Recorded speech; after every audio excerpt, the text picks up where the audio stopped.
Spiritual books are very helpful for many, and I love to read them for a long, long time. In how far are spiritual books useful, and may they be also an obstacle for a period of time? Figure it out in this video. Reading spiritual books, first of all, is very good, because without reading, many people don't find to spirituality and don't find what is the purpose, and that we have to develop this inner thing, this consciousness. And even if they have heard about the spirituality from friends or from others, then they want to gather more information about that, and then at least they have to read and they are will to read. And for me, it was also my whole life I was a bad reader. I was not good in school in that. I was always too lazy to read. I was always not interested what they told me I have to read. And suddenly I had this insights, and then I was craving after books in my first spiritual time. Some other people find to spirituality by accident, only through another way. They go first on psychological self-help books. They want to help themselves with not psychological treatment from someone else, but only through reading. And some psychological teachings have also elements of spirituality, and so through the self-help books they find to the spirituality. And that is normal, even through philosophy books, because the soul is not only existing since psychology exists, the modern psychology since 200 years or so. The soul exists as long as humans exist. The soul is very ancient. And all the philosophers, all the spiritual, all the mysticals, they all cared about the soul. They wanted to help their people with their scriptures. And that's why in the philosophy and everywhere you can find interesting things about the soul and its development. And the old things are not bad because they are old. It's not compared to a phone that you say, okay, I need a new phone. The old one is too slow or not good enough anymore. In philosophy and psychology, you can say it's almost the opposite. Here, older things are often better. Not always. There's also crap in ancient times. But also in the modern times, also you can find still good spiritual aspects and psychological aspects and philosophical aspects. So the time doesn't play a role if it's ancient or it's new.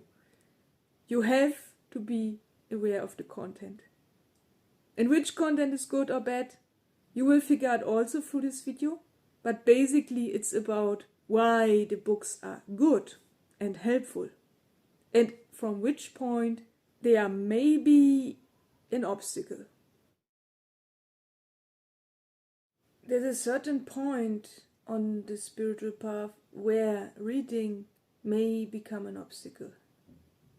I always wonder why philosophers and some mysticals and other important people in history said that reading is not the essential point. Socrates, for example, was against reading. He said that any scripture is only fixing the knowledge to a certain thing. Sometimes there comes even meaning from the author within it. But it's not only about that meaning. Also beyond the meaning, the scriptures may be unflexible, because it is only a straight thing which goes through the topic. And so it is very one-sided. Therefore, Socrates ran around through the marketplace and other places and talked with people, because only through talking it is more flexible, it's more personal.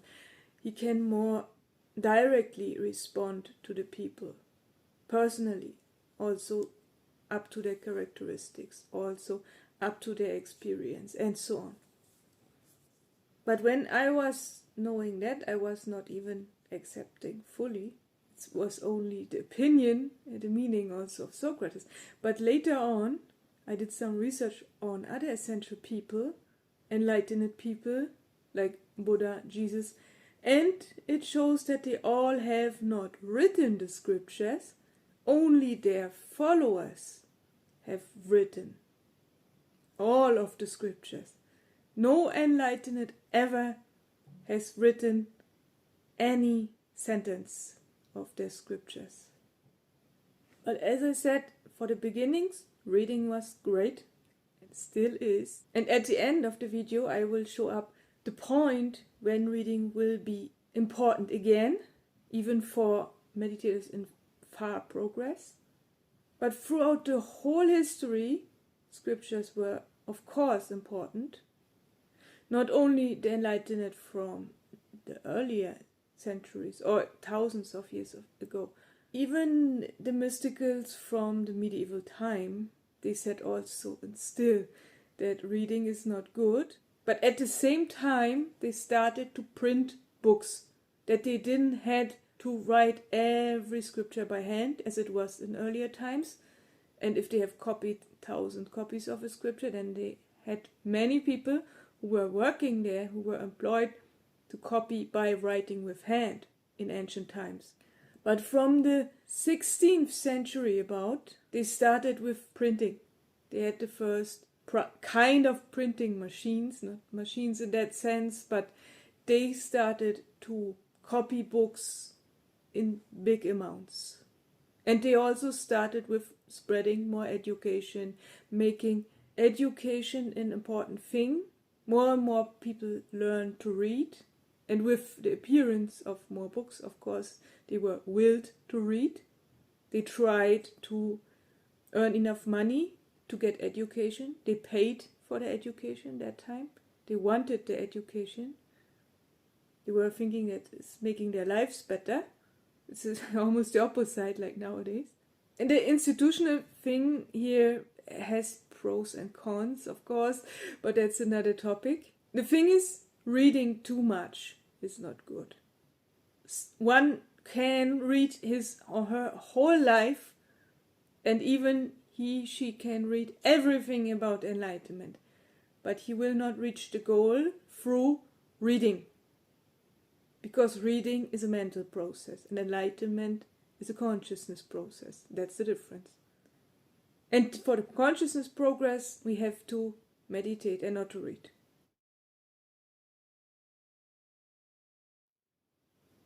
Because with reading is not only the thing which the philosophers have mentioned, they had reasons why they have mentioned that. The thing is that the reading entangles the outer eyes, the physical eyes in this world. We are already entangled throughout many lives and many generations. Whatever you believe in reincarnation, you can say you were entangled many lives with the outer senses. In this material world, if you don't believe in reincarnation, no problem. We are open for everything. You can say it's through genetics, that through many generations you were entangled, or your family members were entangled in the outer world, and it's a habit only to see the outer world, to feel the outer world, to hear the outer world. And that's the illusion. Not the outer world. The material world is there. This is one dimension of many dimensions. Even it consists of more dimensions. And there are spiritual dimensions also. And for that, most people are blind. The spiritual blindness, which Carl Jung mentioned. Most people are only aware of the material world. And this few who are going the spiritual path and who are aware of more are following this channel. No, it was just joking. The illusionary part is the entanglement. That most people believe that the outer world is the only world which exists and there is nothing more. The outer senses are so illusionary that they really make the mind believe that's all.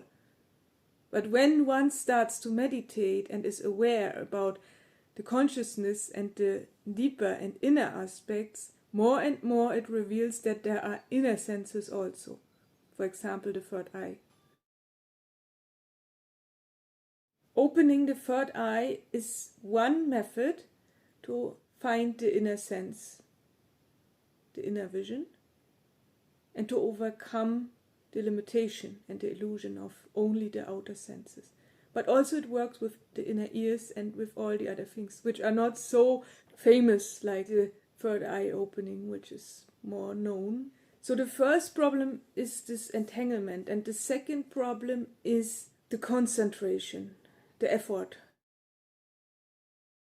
the outer eyes have to give lots of effort. Most people are not even aware about that, because when it's already a habit to read, then it is not appearing so much effort.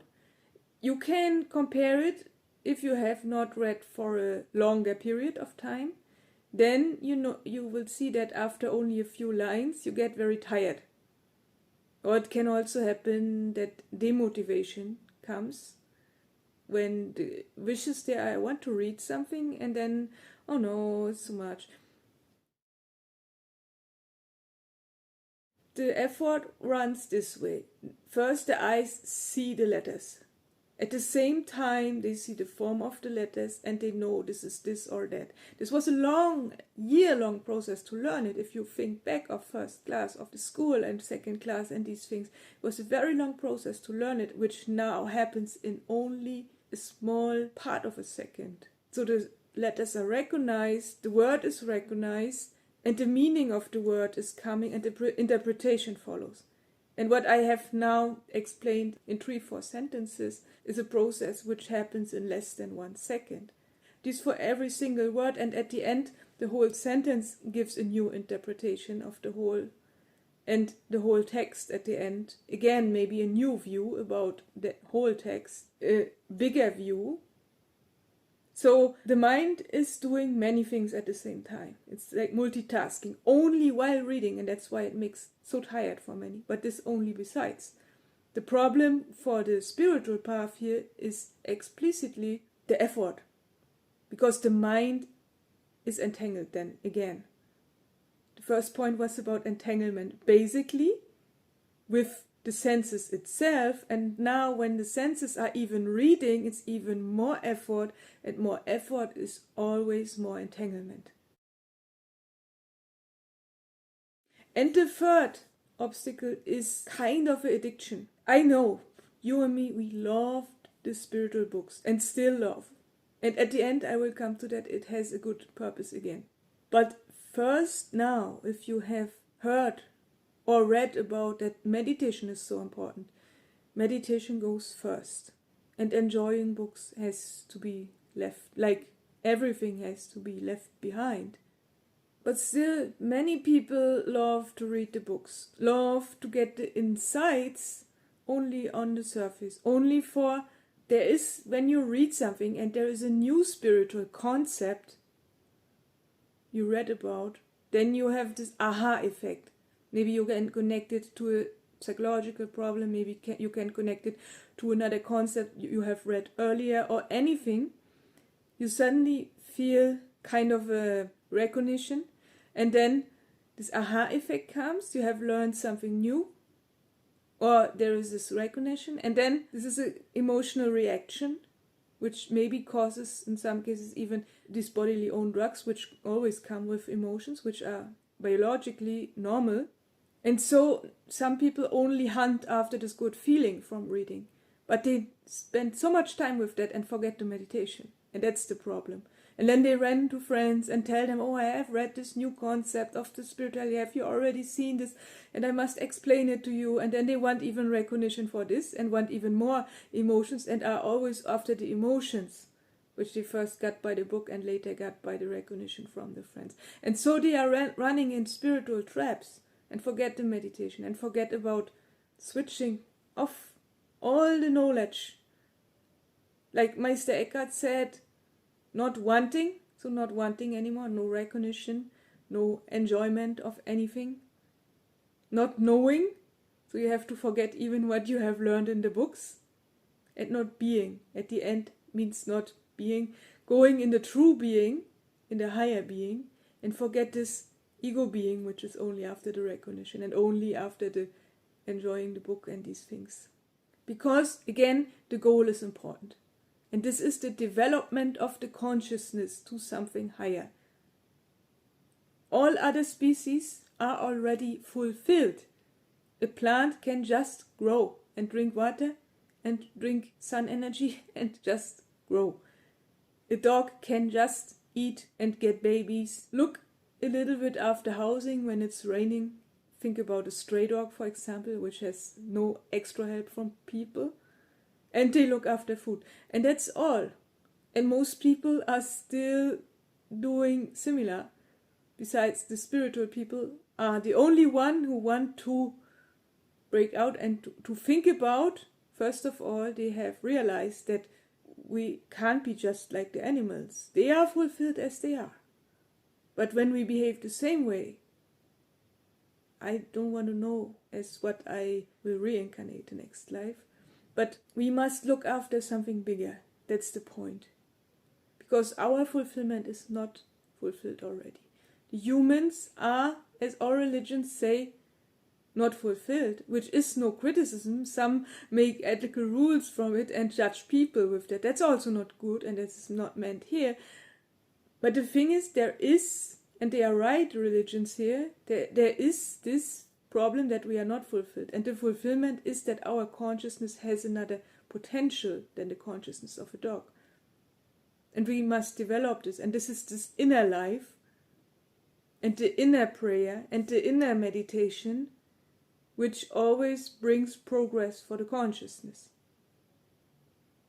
But reading books is pulling us to the outside, and that's why this is a big obstacle. But now it comes to the point where books get an important role again. And this is when someone already started with meditation and already is able to contemplate. And the deeper one goes, it can happen that this person also can fall out of the meditation, totally fall out. And then the consciousness is going like forward and backward, like a baby which learns to go and does the first steps and does better steps, and suddenly it falls back on the back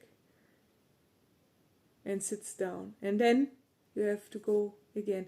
And for this back falls, sometimes there is really no progress, no coming back in the meditation. And here it is wasted time. People sometimes sit for hours only trying to get access to the meditation, but it doesn't work. And then they observe all the negative thoughts and try to transcend them, and it will not work, and still they sit with the negative thoughts. And after 3-4 hours still they sit with the negative thoughts and meditation doesn't start, and that's a waste of time. Instead, we could do something. If there is nothing else to do in the material world, if we are already so free, because many on this path have already made themselves free that they have enough time, then you can try still to do something, maybe in the house only, to get, for some people it helps to do bodily work, to get the access through the body again. There are also extra videos about that. But here also, and at this point, books are good. Only to, first of all, remember yourself to the spiritual things and to distract the mind from the negative thoughts or negative emotions, whatever is there. When it doesn't work to throw away through meditation, and there is really no hope, then of course it's good to grab back the books. A full enlightened will not need books anymore. He will have his own knowledge, getting directly from the divine through intuition, and has the access to the intuition whenever he wants or she wants. But as long as we are not in the full and whole enlightenment, again and again the mind will fall out of the meditation and try to distract. And even more negative for some. That's why a short time before the awakening, people fall in the dark night of the soul. And so they fall in even more negativity than all other people. And that's so heavy that it's good to distract, but not using wrong things like TikTok and these fast videos. Here it is good to collect the mind first. So the mind is distracting in many emotions or many thoughts, which have no reason or no purpose. Sometimes they have. Sometimes the mind creates from a situation a problem, of course, but sometimes there's really no reason for that.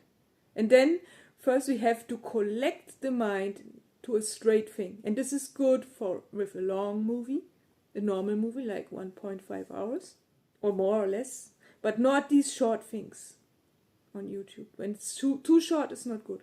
Or it can also happen besides these problems. People in the dark night can have concentration problems. Then of course shorter videos are good, but not too short. Not these 10-second things which are only on TikTok and you are distracting so much. This is also a risk in the dark night to fall out absolutely back, like being like the normal people with the normal consciousness. Therese from Avila also recommended reading when this happens, when contemplation is not possible, when meditation is not possible, when the mind distracts so much. She said it from her own experience. That is, it was always so important to read the books. First of all, also to find the recognition, but later on, when the fallouts came from the meditation, then again to collect the mind only, to be first straight, have only one thought, one line, and then you can let go, and then you come back to the meditation. And here is a controversy, actually, between some philosophers, some mysticals, and others. Some say reading is good, reading is bad. And I would say it depends, first of all, of the characteristic of a person. Some people are more extroverted, and they are basically more distracted and more entangled with the outer senses. Maybe this has been at Therese from Avila. I don't know if she's Spanish. Maybe she has a different temperament. And maybe that's why she was saying she first had to collect her mind always through reading the Bible. And more introverts, like John of the Cross, he's actually from the same country. He lived in the same time. They know each other even. But he was of a totally different characteristic. And he was absolutely against reading. So maybe that's why they were controversial, because it's up to the characteristic of a person, first of all. And then, of course, it's up to the progress in meditation. And the further your progress is, you must decide if reading is now good or is now an obstacle. You must be more responsible here and decide which thing fits now to your consciousness, to your development. Or is this now an obstacle, or another day it can be helpful. And of course the content is important. Scriptures are always good, but not every day. Sometimes for my mind it's even, if I would make it a burden, if I would make it a rule to read scriptures every day, it would be a burden for my mind, I think. That would be not good. So sometimes, for some people also, it is good to read spiritual books with a storyline even, as well as movies with storyline. Not only documentaries or so, not only information input, also it can be a story around. Sometimes even spiritual books or movies are not helpful. Sometimes if someone is so distracted and he needs something from the world, then fantasy movies are good. Also, because many things like horror, thriller, action, this is too heavy for us, because spiritual people are already very sensitive. And this is also an obstacle. Besides the characteristic of a person, it can happen that the sensitivity entangles us. For example, we have an appointment, we go out, and then we come back, want to meditate, meditation doesn't work anymore. Or we lose it while the appointment. And then we come back, go home, and nothing works anymore. Then also we have to collect our mind first.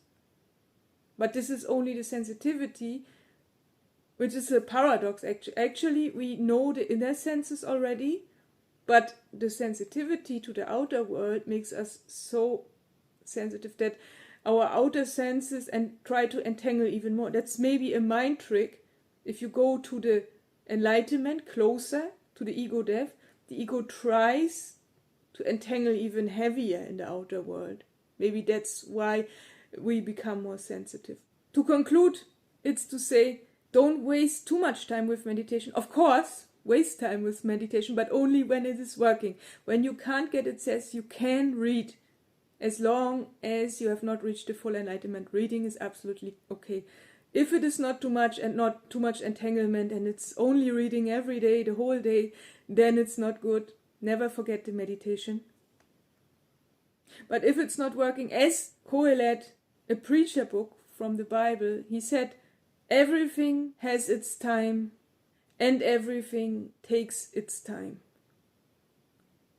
And whenever the concentration for a book is there, and meditation doesn't work, we concentrate on the book.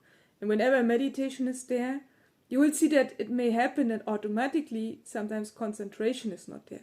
But on concentration, there's another video. Hope this video could help. If you want to know another video with book recommendations, please let us know down below in the comments. I will make a video if there are enough comments. Or if you have recommendations from your side to help with this problem or with book recommendations, anytime write it in the comments.